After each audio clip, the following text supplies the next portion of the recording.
অসম গণ পৰিষদ তেতিয়াও শক্তিশালী এতিয়াও শক্তিশালী 2024 বিধানসভা নিৰ্বাচনত যুঁজিবলৈ সম্পূৰ্ণ সাজু আমি বিজেপিৰ সৈতে মিত্ৰতাত আছো গতিকে মিত্ৰ ধৰ্ম ৰক্ষা কৰি এইবাৰ আমি 45টা সমষ্টি আমি দলীয়ভাৱে এটা কেন্দ্ৰীয় কমিটি আমি সিদ্ধান্ত লৈছোঁ যে আমাৰ প্ৰত্যেকটো সমষ্টিত 126টা সমষ্টিত আমি এজিপিৰ কৰ্মীসকলক জাগ্ৰত কৰিবৰ কাৰণে তেওঁলোকক পুনৰ এক্টিভ কৰি যাতে আমি দলীয় কামত লগাব পাৰোঁ এই সম্পৰ্কত আমি বিশেষকৈ ডেকা শক্তিটোক আমি কৈছে আৰু আজি ৰঙিয়াত আছিলে আৰু অহা 22 তাৰিখে আমাৰ শিৱবাজাৰত হ'ব শিৱবাজাৰ সমষ্টিটো হ'ব আৰু মূল উদ্দেশ্য হ'ল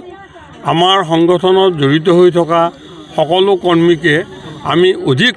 সক্ৰিয় কৰিবৰ কাৰণে news desk report AIN live